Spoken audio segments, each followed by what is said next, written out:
Hello, everyone. Welcome to my show, CurryUp Startup Leadership Podcast, a podcast to spotlight world class Asian entrepreneurs, C suite executives, and innovative leaders who provide insights from the personal journey to inspire you. And this is your host, Priyanka Komala. I have an amazing guest for my 67th episode of CurryUp Startup Leadership Podcast. But before then, quick reminder to subscribe to us by following me, Priyanka Komala, and a CurryUp Startup Leadership Podcast page on LinkedIn to receive your LinkedIn Live notifications. We're also on YouTube, Twitter, and your favorite podcast streaming platforms. So if you're watching this live or on replay, do uh, remember to subscribe to us and follow us, like us, and leave us a review and a rating so we understand how this podcast is helping you become a better version of yourself. And we have another amazing milestone to share with you. We're now on Amazon Music, so you can find us by looking up for CurryUp Startup Podcast. So looking forward to helping you be a better version of yourself on all these different platforms that you can consume our content on the go. Well, let's unveil our special guest today, Reena Singh. Hi, Reena. Hi, how are you, Priyanka? I'm good. How are you doing? Fabulous, fabulous from Milton Keynes. It's very cold and foggy here in the UK, so it's nice to um, be here and talk to you. That's awesome. Thank you, Reena. And to our listeners, Reena Singh is a resilience expert. You might be wondering what exactly that means. We'll delve deeper into this topic as we go into the episode. But I'm so honored to share with you that Reena is one of the very few Asian females in this industry focusing on this topic of resilience. And I'm so amazed that she's a podcaster herself. And it's always nice to connect with somebody who's doing something similar to you. And she has a wealth of international experience across the resilience disciplines and an array of sectors. And I'm proud that Reena Singh is the newly appointed vice chair of the Business Continuity Institute's BCI Women in Resilience Initiative. She also works as a resilience manager for the UK's biggest railway infrastructure company and is the founder and host of the Resilience Pod podcast, in which she helps people become resilient in a world full of disruptions. That's very impressive, Reena. So glad to have you on the show. Thank you so much. I'm excited. That's awesome. So, Reena, let's talk about your journey. But before then, you're here in Milton Keynes in England. So, tell us a little bit more about how is life back there. Yeah, it's very cold, as you hear probably a lot of British people say. Very foggy here in Milton Keynes, a town 50 miles northwest of London. So you've got your kind of bearings there if you know where London is. It's great. It's one of those cities where it feels like America, and I'm sure all the American listeners might hate me for saying this, but it's a very well thought out town, and it's nice because you get that country feel here as well. So it's a great place to stay. That's awesome, and it's foggy over there, is what I believe today. Yes, very foggy. It feels almost like a winter wonderland. So it's about 5 o'clock in the evening right now, but during the day, just there's a big deep mist. It feels quite eerie and quite nice actually in a way when you're working from home. I know. Would you turn on your volume a little bit because of the deep mist? We want to hear you better. Yeah, of course. That's awesome. So, Reena, you're part of this UK's biggest railway infrastructure company as a resilience manager. What does that really mean? Yeah, so resilience has there's lots of ways you can describe resilience, and it means different things for different people. But when I talk about resilience, what that means is how you as a person help your organization become resilient. So if there's any type of disruption, for example the pandemic, have you helped your organization think about the things before they happened? So part of my role is helping the organization look at the risks and then coming up with a plan B in case something happens. So very easy way of putting this is, if you've got a shop and you can't get into the shop, what are you going to do? If the lights go out, what are you going to do? If you can't access your if you're selling and buying goods, and you people are paying for, say, a cup of coffee, and they can't pay for it, how are you then going to take the cash? Are you going to give it away, or are you going to take cash, or are you just going to do a credit note? So all these things, these plan Bs, the very cliche term, is what I help organizations do. So it's helping them think about these things before they happen. That's pretty amazing. And to our listeners, please drop in a quick hello and the country that you're tuning in from. And if you have a question or a comment, feel free to drop it, because one winner is going to get an exclusive free mentoring session with Reena. So you can learn from the resilient expert herself. And thank you, Reena, for your generous investment of time to give back to No the CurryUp Startup problem. Leadership community too. No problem. It's a pleasure. I look forward to talking to some of your listeners and the lucky person who gets to win a mentoring session. That's awesome, Reena. When you look at your career, have you always thought about being a resilience expert? How did that idea come about?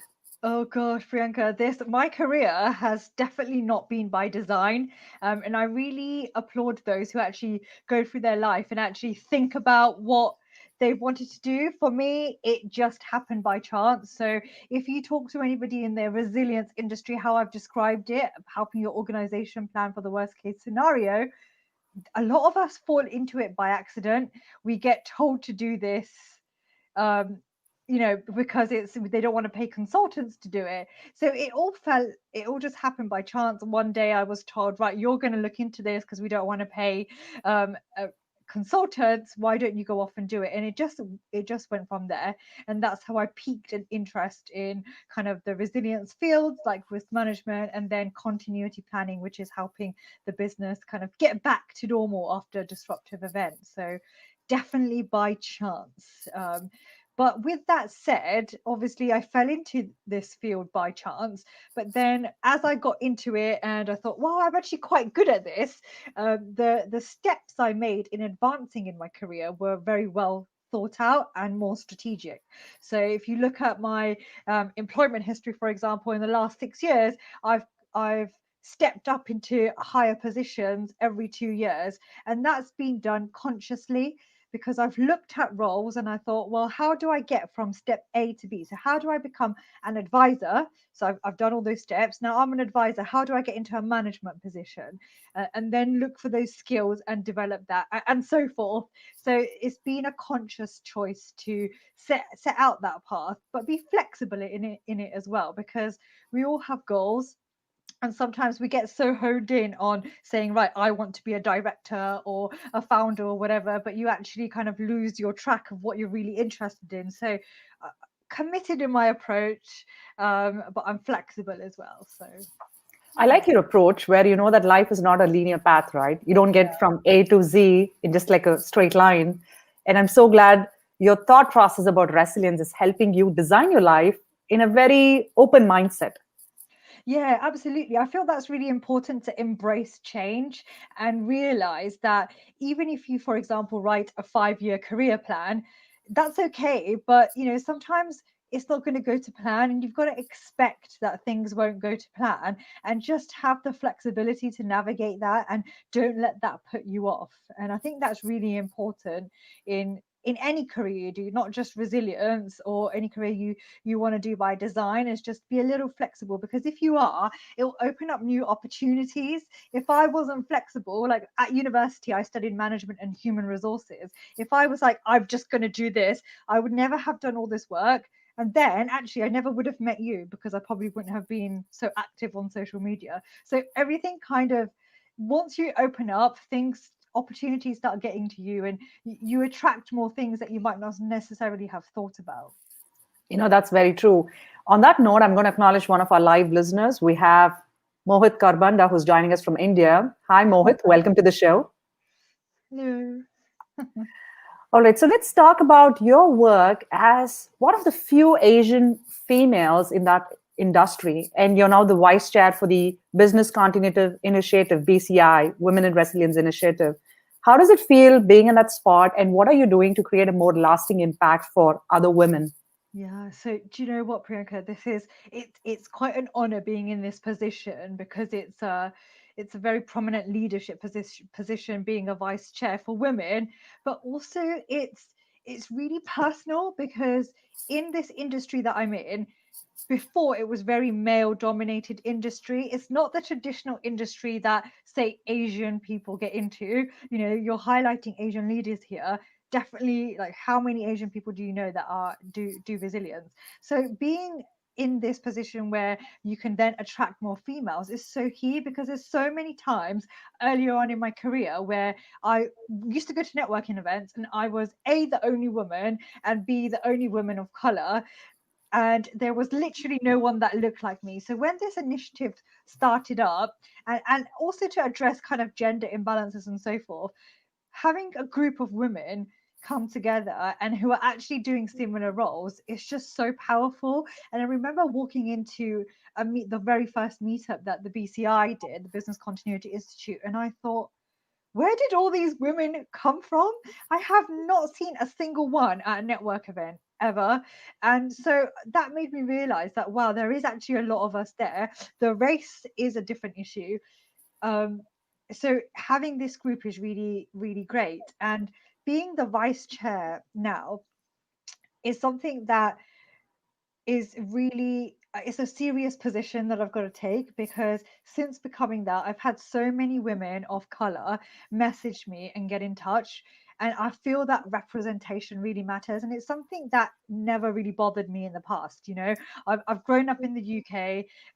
It's always been a minority to some extent. You've just kind of navigated challenges, and it's just been like, yeah, okay, fine, you're the only female doing this.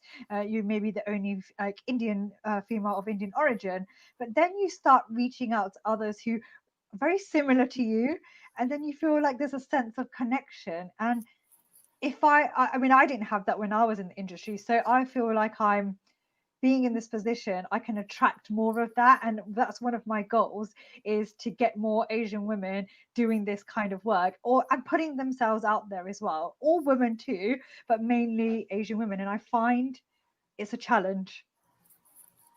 It's a huge challenge. I don't know why. I've had a lot of trouble trying to get our females to embrace and put themselves out there in the spotlight, and it's something that we need to do, because there are a lot of us there. So for me, that's my not only forwarding the women's agenda, but actually making it a bit more diverse as well. No, that's very true. And we're so glad we're on the same path together to Yeah. spotlight Asian voices, be it men, women, irrespective of their gender. I think it's just part of our cultural upbringing where we take a backseat when it comes to spotlighting our stories.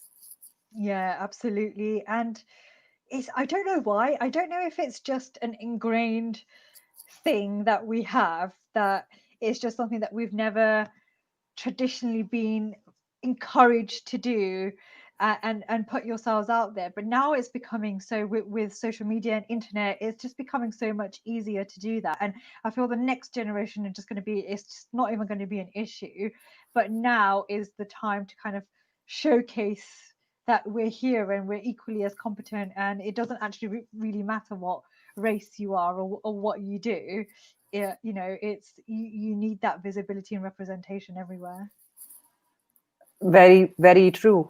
But tell me this, how do you see men as allies in this process? Because they're very key in terms of spotlighting our stories and bringing the women together, elevating them as well, because we just can't do it all by ourselves. Yeah, absolutely. Male allies are definitely needed. If I think about my career, it it has been mainly men who have given me opportunities and opened up the door.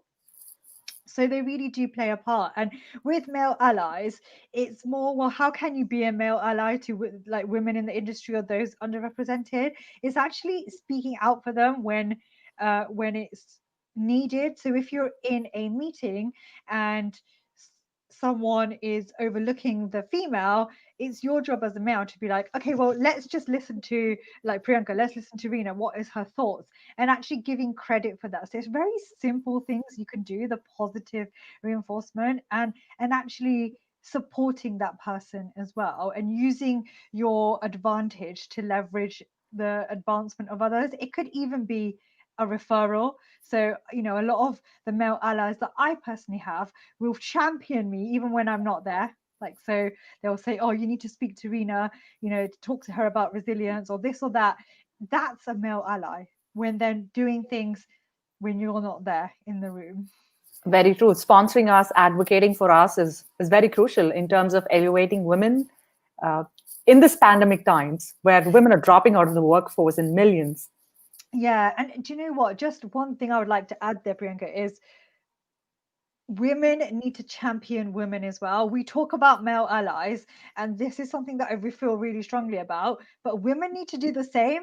Why are we expecting men to champion us when we don't even champion ourselves? So I'm trying to practice what I preach by supporting women and lifting them up, but I don't see a lot of that. I've talked about the challenges I have trying to connect with other Asian leaders who to put themselves forward on my podcast or just in general for spotlighting women in resilience. There's a lot of resistance. So we can't just go and blame men for everything. We've got to take a look at ourselves and go behind that. It's not a competition.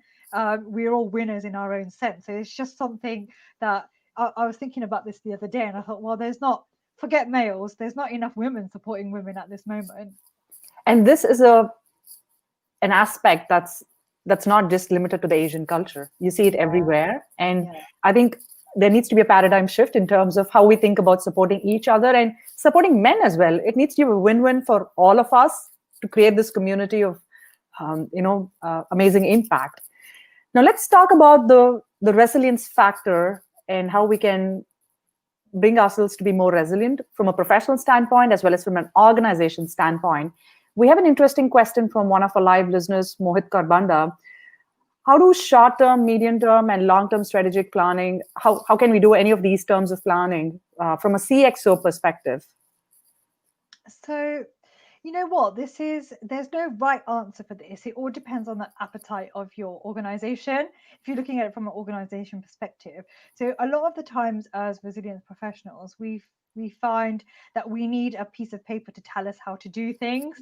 But actually resilience isn't here's X, Y, Z, and if you follow that, you'll become resilient. And this is how you do strategic planning. Yes, there's those frameworks, but you really got to think about what the appetite of your organization is and navigate to that. So there's no one clear cut answer to that. You've got to go with how your organization and the culture of that.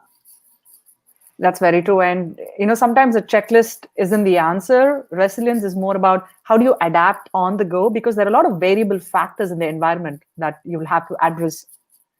Yeah, definitely. And you know what? Appetite and landscapes will vary from organization to organization. So you've just got to make sure that you're following frameworks and you're actually thinking about, is this working for me or not, rather than trying to copy someone else's framework, basically. Right. One solution doesn't fit all, like even within the same organization, right? As nobody was expecting a pandemic, at the scale of COVID to be resilient.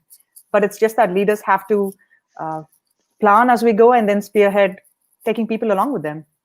Yeah, I mean, there's an element of planning involved, and it's going a bit off the question, but just in terms of whether organizations in this pandemic were prepared, well, in some essence, yes, they were, but then others not so much, because this isn't, when you think about resilience, there is more to it than just getting back to business as usual, as the the saying goes. It's about how you're looking after your people, and that's the welfare side of it. What processes do you have in place? Have you thought about these things before they've happened? What about well-being and mental health, all those kind of things? They're not quick fixes. You've got to have this embedded first to be truly prepared and resilient. Thank you. Thank you for those interesting thoughts as well. And thank you, Mohit, for the interesting question too. We have a comment from Satya who says, hi, Priyanka, very interesting interview with Reena. Hi. Thank you, Satya. So let's talk about resilience from a professional and a personal standpoint. What are 3 tips you can give to our listeners on being more resilient in this world that's constantly in flux?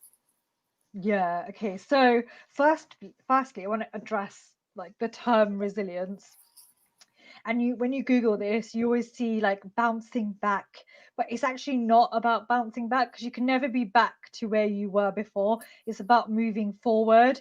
And to be resilient in business, for a business to be resilient, you need resilient people, and that's who make up your business. You can have the perfect processes, procedures, frameworks, all the fancy IT and tech and everything else, but if your people aren't resilient, then you're not gonna it's not going to work. So I'm going to take this question on a very personal resilience perspective for you, Priyanka, and say that to be resilient, tip number one, well, you can't be resilient if you're ungrateful.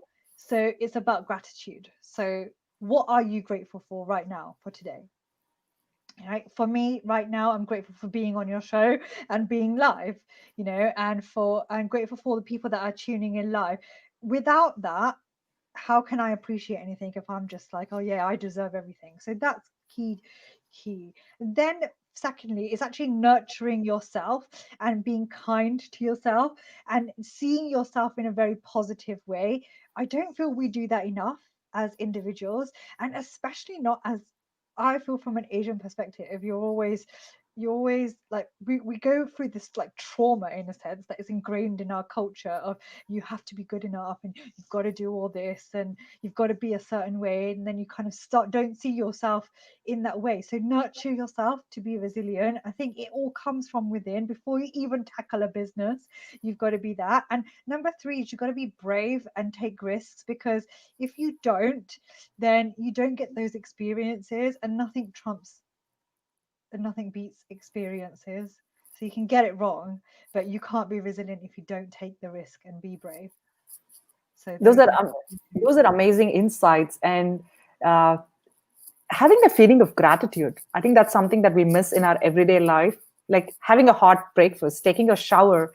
Those are things that you have to be grateful about. And it's interesting. I was hearing a TED talk on these similar lines on how do you be happier? How do you create that sense of joy?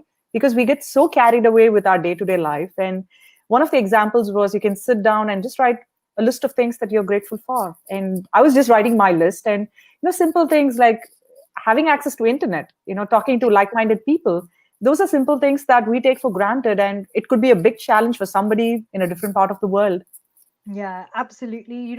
One thing that I do is I have a gratitude jar. So I write down everything that I'm grateful for. Just one thing. You don't need to have 5,000, a list that long. No, just one thing in a jar. And then on New Year's Eve, open it up and read everything that could happen to you.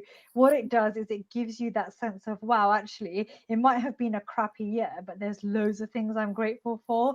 And it's a nice little ritual that me and my husband have actually, that we open up our little notes on New Year's Eve just before midnight and just really reflect on the world. And that helps us be resilient. Because if we're good inside, then we're good for our organizations. And you don't need to be a resilience professional to help your business become resilient. That's a very good way of looking at life. But tell me this, as part of resilience, there's that uneasiness that comes with it when you are taking risks, you are venturing into a zone that's outside of your comfort level. How do you keep your inner spirit going? You know what? It's just, don't sweat the small stuff. Don't think about it too much, because the more you think, the more you're going to talk yourself out of it, because our brains are wired to protect us from threats. So getting outside and taking a risk is a threat, isn't it? It's like, oh no, no, I'm going to keep myself safe in my bubble. And you'll find any excuse not to do it. So I think just don't sweat it, just go for it and move forward. If you make a mistake, fine, as long as you're not hurting anyone, it's not a life or death situation, then try it. We have that fear of sounding stupid, and we all have that, but I think you just need to get past it, because actually everybody's so worked up and consumed in, oh, how will people think I'm thinking, or whatever, that they don't think about anybody else. So just go for it. And I hope our listeners take a cue from it. Not to beat ourselves down too much when we go through a life-changing situation, or if you're taking risks, especially as an entrepreneur, or in any kind of career pivots that you do. It's always important to say to us that you're just trying out something new and doesn't have to be the end of the world. Yeah, I think sometimes we get into we start thinking so dramatically, like, I'm not going to have a job, my life's going to end, like, all this kind of the worst case scenario, which is fine. But then you've got to just take a step back and think, well, actually, is it realistic? And then trust your instinct as well. So this is something that I've learned through many different challenges growing up, and then just navigating through different careers, different organizations, and going up the ladder is, if something doesn't feel right in your gut, then so you've got to listen to your intuition and really connect with yourself. And that's why I gave that tip of, like, nurturing yourself, because it's another word for it is like self-care, mindfulness. If you recognize these patterns and these thoughts and this kind of like, oh, a button just clicked that actually I don't feel good about this, trust it, and it won't you'll be fine. It won't keep you wrong.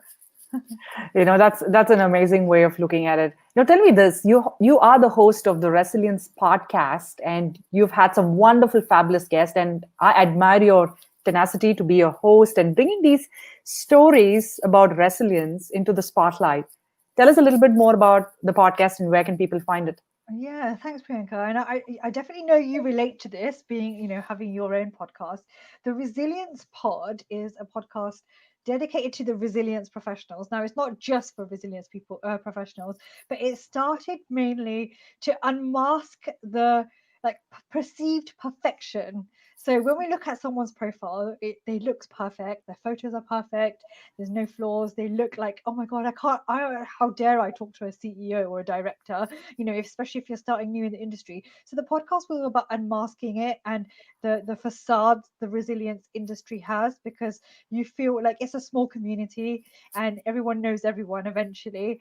It's like, how have these individuals helped their organizations become resilient? And then what challenges have they overcome? But also, it's not just about how the individual has helped their organization become resilient, but how have they become resilient themselves? Because you can't go around telling your organizations to be resilient if you're not resilient yourself. So they've obviously overcome some of that challenges. And the guests talk about like imposter syndrome, like just general challenges that they've had, be it male or female, and at different levels as well. So it's just making sure and is inspiring other people in the industry that actually these people are real. They're successful, but they still have the same challenges that we all do. They still feel there's still that insecurity there. And but also it's about personal resilience. So there's a lot of guests that come on and they talk about how they've personally overcome challenges, like death or just some incidents that have happened to them, and how they've overcome it to be more resilient in their life. So it's inspiring stories as well. That's amazing. And where can people find your podcast? Yes, if you can type in resiliencepod.com and go directly on the website.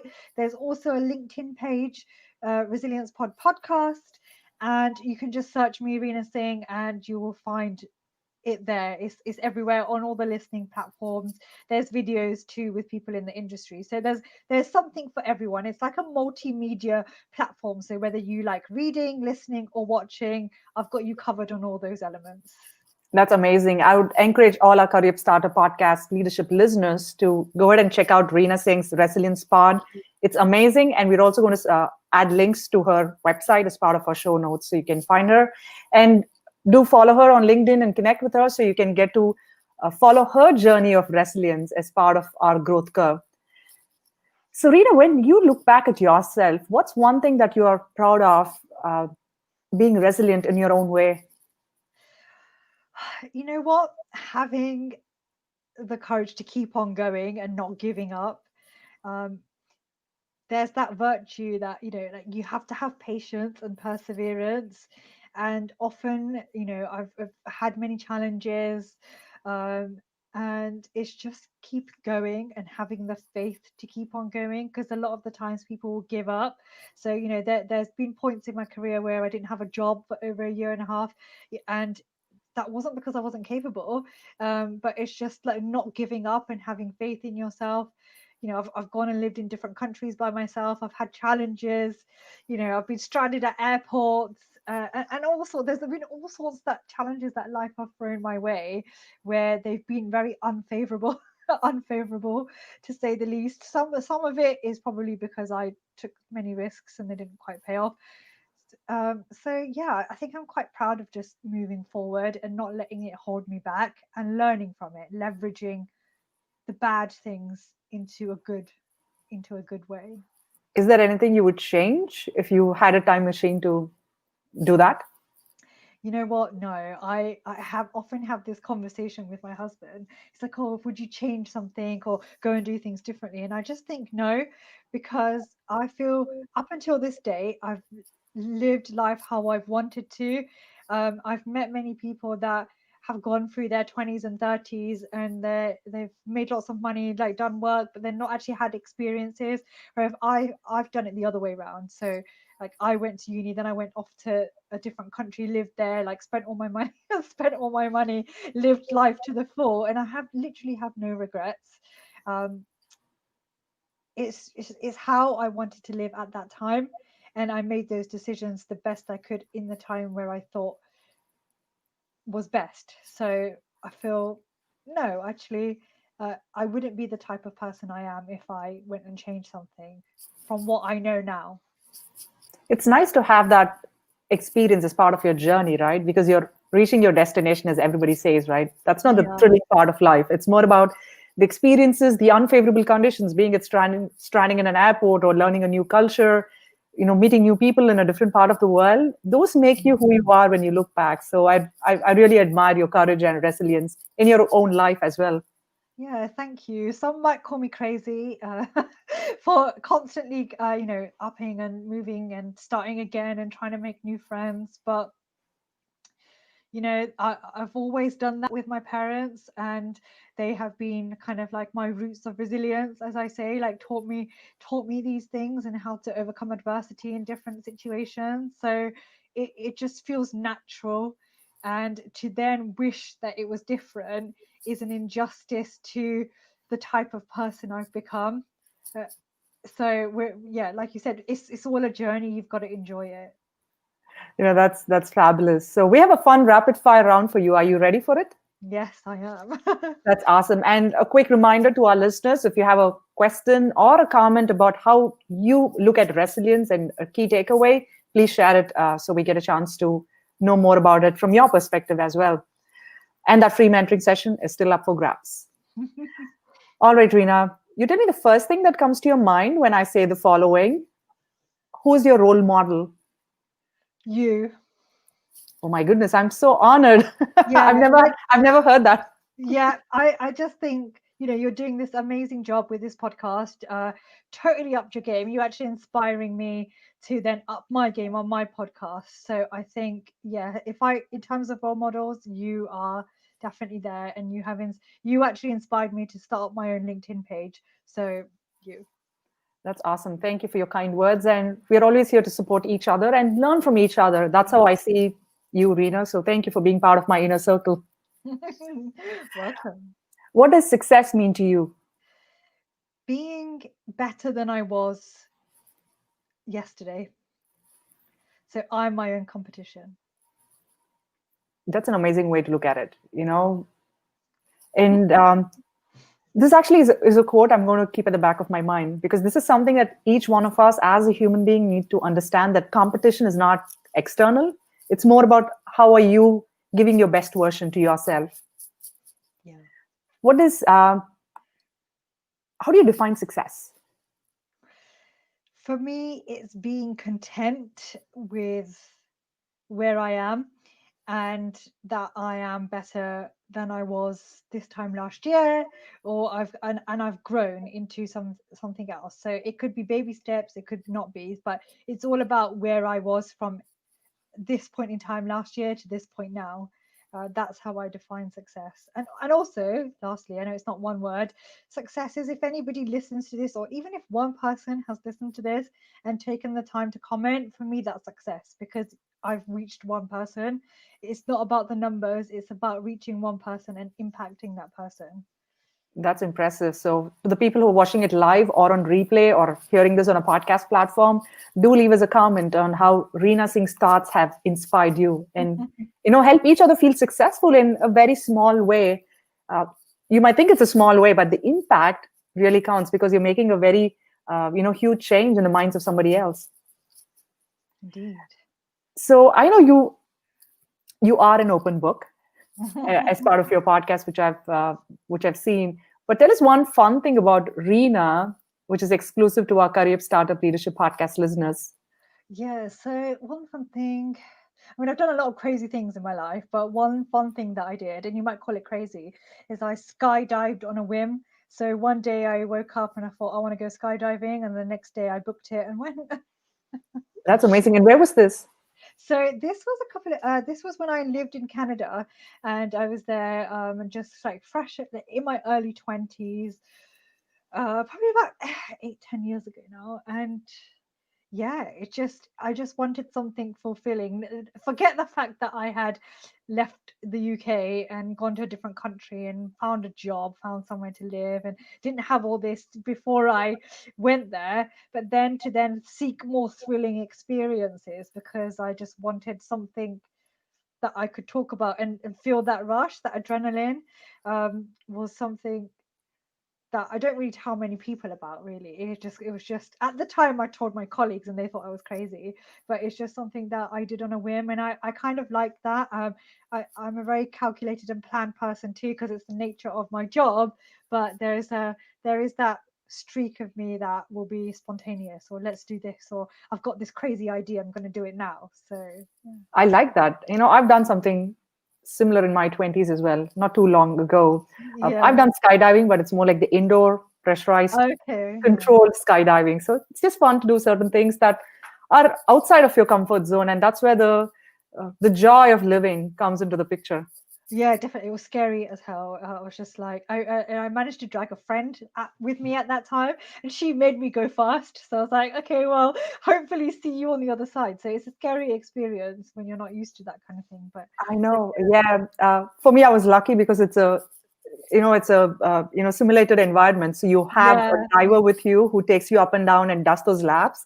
But the fun part, Reena, was there were a lot of kids along, as part of the group, and they were just doing it, just like that. And here I was like, uncomfortable to begin with, but it was just super fun when I look back at those fascinating videos from a few years ago. yeah. And I like the point where you said about, the kids being so carefree and just going for it. It's like ice skating, you know, I feel so scared when I do that. It just completely puts me off, because there's that fear of falling, and we get that as adults because we're kind of conditioned throughout our life to do that.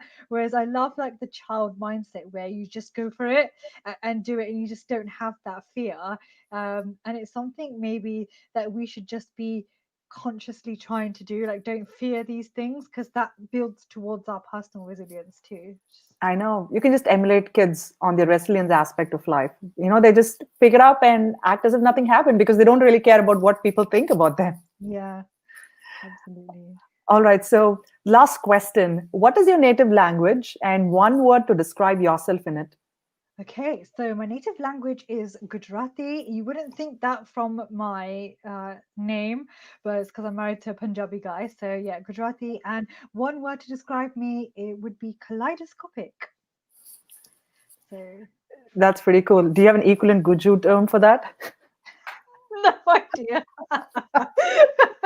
I'd have to phone my mum and ask her, but I have no idea what that would be in Gujarati. No, but looking at life, like the different colors, the different patterns, it all depends on the perspective that you look.